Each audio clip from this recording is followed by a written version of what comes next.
Bom, eu entrei na universidade aos meus 19 anos, 18 a 19 anos, em Aracaju.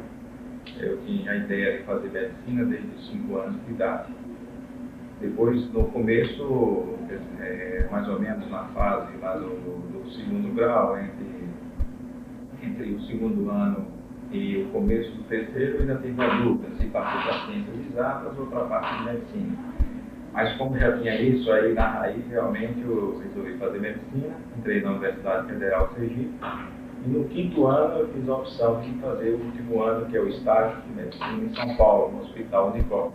Eu já, desde o terceiro ano de medicina, eu já tinha afinidade pela área de cardiologia e vim fazer essa especialização. Fiz o internato, metade do meu tempo no Unicor, a outra metade no São Camilo, por causa da exigência de você fazer nas diversas áreas. Depois fiz a prova para residência lá no Unicor e passei 2 anos como residente lá dentro do Unicor. E depois da residência trabalhei mais de 5 anos e meio lá dentro.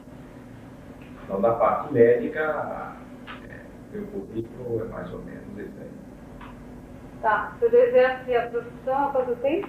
Eu exerço a profissão desde 1985. Então, agora estou partindo do 11º ano de profissão. Doutor Hernandes, a ciência ortodoxa carrega ainda alguns limites para a cura dos pacientes. O senhor poderia comentar esse fato? Olha, o problema de todo o tratamento é você conhecer a base da causa daquele determinado distúrbio.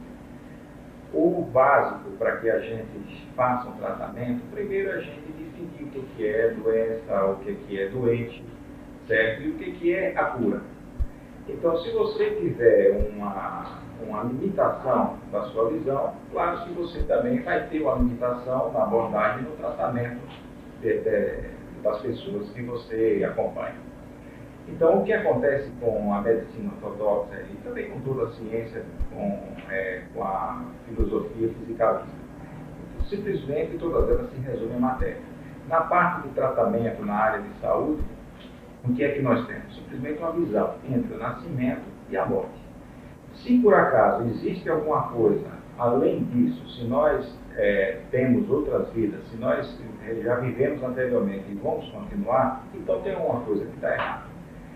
Simplesmente através de pesquisas que não são da agora, de trabalhos até científicos, que, embora não preenchendo a metodologia que essa ciência exige, simplesmente nós temos comprovação de que existe a sobrevivência do espírito, certo? Que nós chamamos de consciência após a morte biológica. Então, o nosso corpo físico simplesmente é um veículo que conduz esta consciência, certo? Nesta dimensão. Só que a medicina ortodoxa encara o ser humano como sendo esse corpo físico. Então, realmente, fica muito limitado, porque nós não somos o corpo físico. O corpo físico é um veículo de manifestação do verdadeiro ser, que é a alma, espírito, ou aquilo que nós chamamos de consciência. Todos isso são sinônimos. Então, e ela não aceita a cura através de um trabalho psíquico, de algumas doenças que poderiam ser somatizadas? Realmente, se por acaso você já tem uma visão distorcida, realmente, do próprio ser, você não vai admitir qualquer tratamento, qualquer etiologia da doença que venha de qualquer coisa que transcenda essa parte física. Então, os outros veículos de manifestação, através das nossas pesquisas bibliográficas, isso aqui não são coisas da agora, certo? Já coisa que já vem de muito tempo. A própria acupuntura, que já traz a visão de holochakra, que é o nosso corpo energético, é 3.000 anos antes de Cristo. Tem diversas pesquisas dentro da acupuntura nos Estados Unidos. A acupuntura hoje já é aceita como fazendo parte das escolas de medicina. A própria homeopatia também. E a homeopatia é fundamentada na base terapêutica, a base mesmo de energia, certo? E a própria medicina já aceitou isso. A escola de medicina ortodoxa já aceita a acupuntura e a homeopatia, mas não aceita a filosofia básica dela. Certo? Agora, não estamos só limitados ao corpo físico, nós temos ainda dois veículos, certo, muito mais utilizados que esse corpo físico. Um que é responsável pelas nossas emoções, que é o psicossoma, e outro responsável pelos nossos pensamentos, que é o mentalsoma. Então, a origem dos nossos pensamentos não estão nessas células nervosas. Quanto mais se pesquisar, certo, os neurônios, tentar localizar a origem dos nossos sentimentos, não vai se achar. Porque pesquisas através de obras psicografadas, tanto pelo professor Valdo, como por Chico Xavier, certo? Por Divaldo Franco, diversos outros médicos de qualquer outra filosofia, mostram que, nestas obras psicografadas, os espíritos revelam que estão com saudade de familiares. Ora, o que é saudade? Saudade é um sentimento. Como é que um espírito que é desprovido de um corpo físico, ele tem um sentimento de saudade? Simplesmente é porque esse sentimento não é originado, não é gerado pelo corpo físico. Certo? Porque o corpo físico está desintegrado. É originado aonde? No corpo, simplesmente, no veículo muito mais sutil do que isso. Agora, nós observamos também, isso daí é fato, é uma coisa notória, que quando nós geramos um pensamento, esse pensamento gera também um sentimento. Certo? E o nosso pensamento, ele não é originário do psicossoma, ele vem do mentalsoma. Também só existe a prova disso através de pessoas que têm projeção consciente a nível de mentalsoma. Isso você não vai encontrar só nas obras da projeciologia e da conscienciologia. Isso você vai encontrar em diversos livros espíritas e diversos livros esotéricos. Então nós não estamos trazendo nada aqui dizendo que a nossa verdade aqui é absoluta. Não é nada disso. Esses veículos simplesmente estão sendo mais estudados e mais pesquisados por um projeciólogo veterano, que é o professor Valdo, que tem uma lucidez fantástica no extrafísico e traz com a sua lucidez todo esse conhecimento, certo? Muito mais detalhado, e é por isso que nós estamos agora destrinchando mais sobre o veículo do nosso pensamento, que é o mentalsoma. Certo? Diversas obras espíritas que também trazem, que eles têm projeções, trazem informação que eles chamam de plano astral, tanto a parte esotérica como a parte espírita, de um local onde não existem essas emoções, existe o pensamento puro, certo? Então o pensamento, ele está originado a nível, certo, de um veículo que conduz a consciência numa dimensão muito mais sutil, que é o mentalsoma. Isso gera um sentimento que é originado a partir do psicossoma, que é um veículo mais utilizado, mais uma dimensão mais densa do que a de mentalsoma, e isso vai trazer uma repercussão em nosso corpo físico.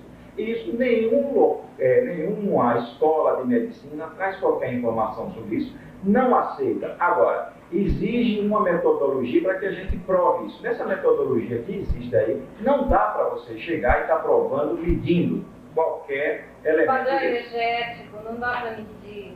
Não tem como. O pessoal fala muito na fotografia Kirlian, mas já foi observado, certo, que a fotografia Kirlian, através do efeito corona, certo? Então ainda não é uma coisa como aceita. Mas o problema hoje em dia é o seguinte: se a gente for esperar, certo, que essa ciência modifique, que a gente admita que o nosso cérebro só o máximo que ele está comportando até o momento, no século que nós vivemos, é 20% dele, que nós não temos capacidade de entender perfeitamente tudo isso. Enquanto simplesmente a nossa inteligência, certo, não procurar coisas mais abstratas, certo, nós não vamos sair dessa visão fisicalista que nós vivemos. Agora, é claro que as coisas estão se modificando, se modifica na nossa visão de tempo e espaço. A gente acha que a evolução é muito lenta, mas essa noção de tempo e espaço não existe na dimensão extrafísica. A nossa origem não é intrafísica, então nós também não podemos ficar presos no tempo e espaço, esperando aí que todo o pessoal também, principalmente ligado à parte científica, tenha conhecimento, certo? Adquire esse conhecimento para que a gente avance em nossas pesquisas e também avance em nossa evolução, que o nosso propósito aqui é evolutivo. Mas tem muitos médicos, colegas, tem outros, até cardiologistas, pesquisando essa área de física, né? De energia e tudo. Tem diversas áreas que já estão saindo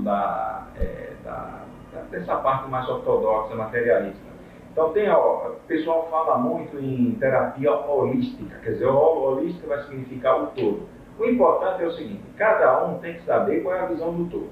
Então, o médico pode dizer que ele está fazendo uma visão holística. Por quê? A visão do todo dele é o corpo físico. Então, para ele, o que é holístico é o corpo físico.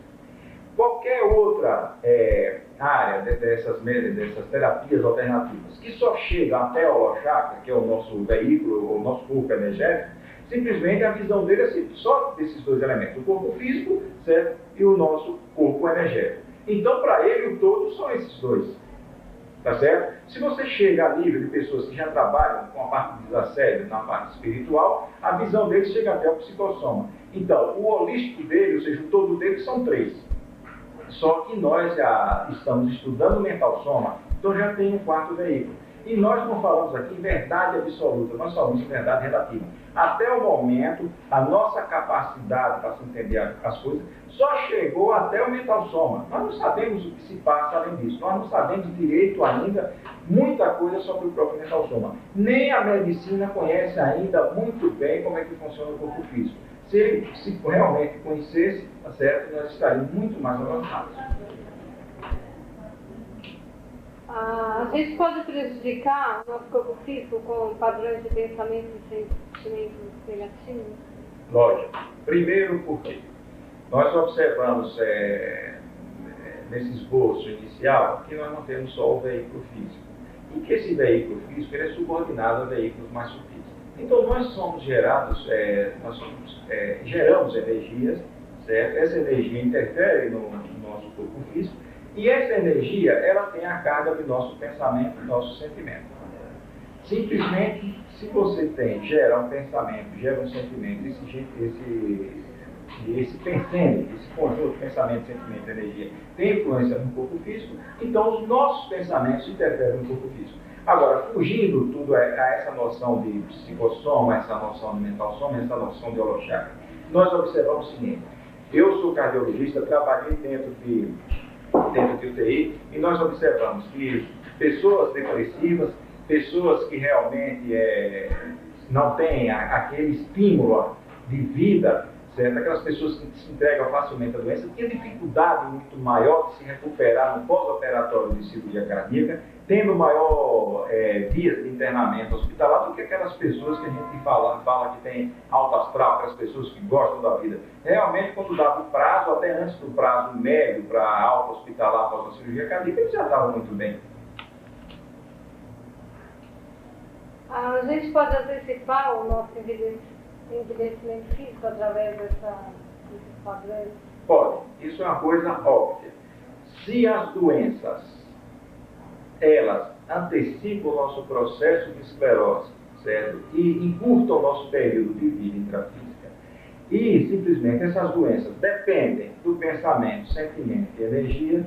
Claro que o nosso encurtamento, certo, a nível de intrafisicalidade, justamente por gerar doença, também é prejudicado pelo nosso padrão de pensamento e sentimento que geram energia. Se A é igual a B, B é igual a C, A é igual a C. Isso é propriedade associativa. De que forma as consciências extrafísicas podem influir no abandono de vícios prejudiciais? Essa influência extrafísica. Você me pergunta sobre essas consciências, esses espíritos que já... Os espíritos, sobre a influência desses espíritos em algumas doenças. O que é que acontece? Simplesmente é o seguinte: a maior parte das consciências hoje, que estão aqui na intrafisicalidade, ou seja, todos nós, 89% não tem a lucidez quando está no extrafísico projetado. Toda noite nós nos projetamos e 89% simplesmente não se lembra de nada disso, ou seja, vive a condição de sonambulismo. Você chega a um determinado local, participa daquele local, volta e não lembra de nada. É como se estivesse ali alheio àquele ambiente. O que é que acontece? Essas pessoas passam pela condição de psicóticos pós-morte, ou seja, morrem, nem sabem onde está, nem sabem o que são. Em comparação a isso, vocês observam pessoas que têm problemas mentais, certo? Que estão aqui na intrafisicalidade, que vocês tentam explicar o porquê da vida, e tem pessoas que estão totalmente desligadas, não sabem quem são, nem de onde vêm, nem para onde vão, certo? Então, o psicótico pós-morte funciona dessa forma. Aí essas pessoas simplesmente morrem e têm uma necessidade de as suas carências. Por quê? Porque simplesmente os sentimentos que nós falamos, essas emoções, estão no psicossoma. E o espírito ele está com o psicossoma. Ele não tem o soma e não tem o holochakra. certo? Mas ele tem o psicossoma e tem o mental soma. Então ele pensa e tem emoção, certo? Simplesmente o que acontece? Essas emoções estão simplesmente mal resolvidas pelo padrão evolutivo dele. Então ele sente falta daqueles vícios que simplesmente ele tinha aqui na intrafisicalidade, e tendo essa falta ele vai buscar aonde para suprir essa necessidade? Vai buscar nas consciências que tenham o mesmo comportamento que eles tinham aqui quando estavam vivos, para que liberem essa energia e eles sejam saciados dessa necessidade dessa energia. Ou seja, uma pessoa alcoólatra é cercado também de espíritos que tinham essa mesma tendência, que estão impregnados a nível de mental soma e psicossoma por esse vício dele, e se aproximam dessa consciência, ou seja, da pessoa encarnada, para que ela, no uso do álcool, certo, libere a energia que é necessária para eles. Agora, isso daí pode, esse tipo que nós chamamos de assédio, ele pode ser muito bem consciente. A consciência não está sabendo o que sim, ele está fazendo ali. Mas existem outros tipos de assédio que pega a parte da ideia da pessoa, pode pegar o sentimento e pode pegar até o próprio corpo físico. Ter uma atuação a nível de pensamento, de sentimento e até a nível de corpo físico, intencionalmente. Então, esses assédios são mais sérios. Agora, o que é que faz a gente ter esses assédios mais sérios desse nível? Simplesmente é o padrão, certo, de pensamento e de sentimento nosso, que simplesmente é igual a daquelas consciências. E aí nós somos manipulados por elas, simplesmente porque nós não temos consciência da existência dela, somos influenciados a realmente estar repetindo e permanecendo naquela mesma condição. O senhor falou que elas precisam da energia liberada pelo uso do cigarro, da bebida? Exatamente. Não é a sensação, né? Ela não precisa da sensação de estar fumando ou bebendo. Ela não precisa da sensação, ela precisa da energia. Mas o condicionamento é tão grande que até a própria sensação essas consciências têm. Certo? Então, esse condicionamento psicológico é tão grande que às vezes nós estamos projetados e lá nós estamos em psicossoma. E a gente não precisa estar de roupa, certo? E a maior parte dos projetores se encontram de pijama, certo? Por causa de quê? Por causa do condicionamento psicológico, um tabu social. As consciências extrafísicas podem precisar da nossa energia ou de esclarecimentos, né? Elas podem, com isso, influenciar a nossa atitude, nosso comportamento, ou nos prejudicar em alguma coisa? Olha, o que a gente não pode também chegar é discriminar, certo, estas consciências que são doentes. Então, a maioria estão fazendo assédio, são consciências assediadoras, certo, inconscientemente, pelo padrão mesmo dela.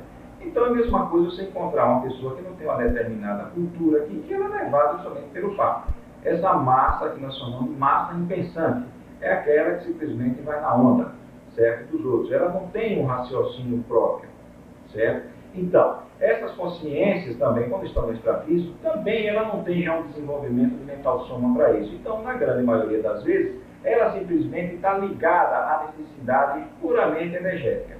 Agora, tem as outras consciências também que têm noção de tudo isso e estão fazendo, certo, com causa pensada. Por que estão fazendo isso? Eles têm mental soma e têm psicossoma, certo? Quando nós passamos para o extrafísico, nós estamos com o veículo do pensamento e o veículo do sentimento. Agora, nenhuma dessas duas consciências tem que ser discriminadas. Elas têm que ser tratadas. Como é que a gente pode tratar? Elas precisam dessa energia mais densa, essa energia que é liberada aqui no ambiente mais crosta a crosta, certo? Na troposfera, como a gente chama. Quanto mais próximo da matéria, mais energia densa nós temos. E quanto menos evoluída a consciência, mais energia densa ela precisa. Certo? É por isso que, poxa, se a gente está fazendo atendimento a esses espíritos, ou seja, essas consciências desencarnadas, por que esses espíritos elevados não fazem? Simplesmente porque eles não têm essa energia densa que a gente tem aqui, através do corpo físico e através do nosso holochakra. Essas consciências não têm mais corpo físico e holochakra. Consequentemente, não tem energia densa, sendo que essas consciências mais doentes precisam. Agora, o esclarecimento que você me perguntou pode ser feito, porque essas consciências estão com o seu mental soma, que é o veículo de pensamento. Só que uma criatura doente, tanto intrafisicamente quanto extrafisicamente, dificilmente você pode esclarecer ela de alguma coisa. Certo? Então você tem que esperar o momento certo dela ter pelo menos a condição mínima de ser esclarecida. Então o esclarecimento fica para a hora exata. Nenhuma consciência, ou seja, uma pessoa encarnada, nenhuma consciência, ou seja, um espírito desencarnado, simplesmente pode ser esclarecido sem ter uma condição mínima de ser esclarecido. Se você chegar e for aí no hospital de loucos e querer explicar, certo, alguma coisa para isso, está perdendo tempo. Porque a condição mental deles não dá para isso. Então, porque a patologia básica é de mental soma. Consequentemente, essa patologia continua no extrafísico. E a terapia é muito mais lenta. Esse trabalho energético com o corpo físico ajuda bastante na saúde? Ajuda muito, mas não podemos só ficar aí. Da mesma forma que você não pode só ter a visão física, você também não pode ter só a visão energética. Antes de uma doença atingir o corpo físico, ela atinge primeiramente o veículo nosso energético que nós chamamos de holochakra. Então, se você está fazendo um trabalho a nível energético, você simplesmente pode, certo, retardar o efeito a nível do soma. Então, a maior prevenção que pode existir hoje em dia é você trabalhar a nível de holochakra e não simplesmente trabalhar a nível do corpo físico. Nós, se falar hoje em dia com essa visão, certo, consciencial muito mais ampla, em prevenção de doença, simplesmente com essa visão que nós temos aqui na intrafisicalidade, de só fazer esporte, de não fumar essas coisas, isso é muito vago. Certo? Nós temos que trabalhar em coisas bem mais sutis. Então nós vamos partir para o trabalho do nosso grupo energético. Mas quem é que gera energia? Pensamento e sentimento. Então se você começa a equilibrar seu corpo energético, mas seu padrão de pensamento e de sentimento também não é equilibrado, certo? Como é que você vai conseguir? Chega uma hora que não vai dar. Tá certo? Então você tem que partir para o básico. O foco principal, que é justamente o mental soma, que é o pensamento.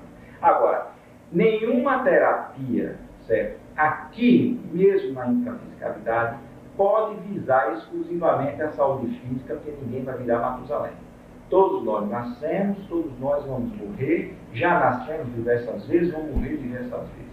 Não tem saída para isso, certo? Agora, o que é que leva mesmo a essas medicinas alternativas a querer tratar do corpo físico? É a talatofobia, é o medo da morte.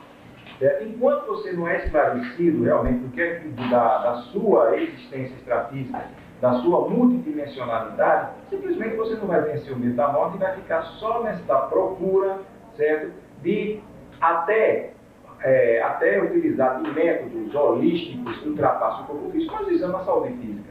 Isso é incoerência. Às vezes eu estou deitado, assim, quase dormindo, e tenho visão de cores, uma visão muito bonita de cores, se transformando uma coisa assim. E cores, ontem mesmo eu tive essa experiência de muitas cores, um ambiente muito agradável, sabe? Eu estou... Eles pensam, eu não acredito que imagine, tá de olhos fechados, ali no escuro, e está vendo tudo aquilo e está dizendo, puxa, que maravilha, eu estou vendo isso, estou acordado, em vez de eu estar vendo o escuro, não é? De estar com os olhos fechados, eu estou vendo as imagens que vão se transformando em outras cores, em outras imagens, sabe? É uma coisa... Isso daí é aquele negócio do cochilo, não é? Na hora do cochilo. Assim, mas você está consciente. Consciência daquilo, sabe? Isso é a expansão do frontochakra. É. Na hora que a gente está relaxando, que está entrando em alfa, né? Certo? Então nós temos mais a expansão desse holochakra. Às vezes a gente escuta as vozes, tá certo? Você tem uma percepção que isso está abrindo, certo? Com a escotilha que a gente fala aqui, isso daí vai modificando as cores, tá certo? Mas essas cores não tem nada, a pessoa pensa, mas hoje eu estou preocupado porque a cor foi vermelha, ontem foi azul e o vermelho tem aquele negócio mais pejorativo, de ser uma coisa negativa, ou preto, tá certo? Não tem nada a ver, isso aí simplesmente é mais a expansão da holochakra. Agora você é fumante? Tem gastrite? Não. Nunca teve problema. O que você acha do fato de a gente possuir um programa existencial, uma missão na Terra? Você acha que... Isso daí é fato notório, Isso não, simplesmente não é achar, isso nós temos certeza. O que acontece é o seguinte, muitas vezes nós estamos conversando com as pessoas e as pessoas acham assim, mas eu não sou missionário, porque missionário as pessoas levam para as pessoas que acham que é santificado, certo? Então o que é que acontece? A pessoa passa para a mistificação, para aquela fé, para a religião e acha que tudo é santo, certo? Então uma pessoa que é mais tolerante, ela é santa. Ninguém aqui é santo, certo? Então essa história de ter santo, você nunca vai chegar aquilo dali. E só aquele que tem que é candidato a santo é que tem uma missão, ou seja, que é missionário. Isso não existe. Primeiro é o seguinte, nós chamamos essa parte de missão que todo mundo conhece como programa existencial. Todo mundo aqui vem com um programa existencial. Ninguém aqui vem simplesmente para usufruir do que a vida tem. Essa história de que a vida é boa, e a vida é curta, isso é muito bom e vamos aproveitar. Não tem nada disso. Todos nós estamos aqui com uma missão, certo? Ou seja, uma programação existencial proporcional à evolução de cada um. Eu preciso trabalhar alguns pontos, certo? Da minha lucidez, certo? Como consciência para evoluir, assim como você precisa, assim como ele precisa, cada um tem um ponto. Então o programa não pode ser idêntico, porque tem coisas que você já superou e que eu não superei, tem coisas que eu superei e você não superou, tá certo? Então nós temos uma programação. Existe também nessa programação alguma coisa individual, que nós chamamos, relacionado mais com o ego-karma, alguma coisa grupal, mais próxima, de família, de trabalho, essas coisas nós chamamos de grupo karma, e também de polikarma, certo? Quanto mais evoluído, o teu compromisso não está ligado exclusivamente a você, nem a seu pai, nem nada disso. É um compromisso muito mais universal. Então, quanto mais evoluído, esse programa é muito mais amplo e abrange muito mais pessoas, certo? Então, é por isso que tem programas, certo, de pessoas que a gente observa aqui na intrafisicalidade, basta ler toda a história aí, e realmente é de uma dedicação violenta a um grupo muito grande de pessoas, chegando até ter uma visão continental, certo? Até uma visão mundial. Agora, nós chegamos muito mais, nós precisamos de uma visão universal, porque simplesmente nós, como estamos falando de coisa que extrapola o físico, não podemos falar só de um planeta, nós temos que falar do universo. Poderia comentar um pouquinho a respeito da responsabilidade que a gente precisa ter com a nossa saúde física? Olha, o corpo físico é uma coisa importantíssima. Se não fosse, ninguém estaria aqui no intrafísico. Então, isso daí é uma coisa lógica. Agora, não podemos ficar alienados na visão materialista, que tudo é matéria, também não podemos ficar alienados que tudo é espírito e vamos chegar e descuidar do corpo físico. Isso daí é mostrar que não está utilizando o mental som. Certo? Então, nós temos uma intrafisicalidade. Nós estamos aqui como corpo físico e vamos passar um determinado tempo, nessa visão de tempo e espaço que a gente tem aqui, para cumprir esse programa existencial que nós nos propomos, que nós precisamos. Às vezes, simplesmente nós concordamos com ele, até participamos da elaboração dele, a depender do nosso nível evolutivo.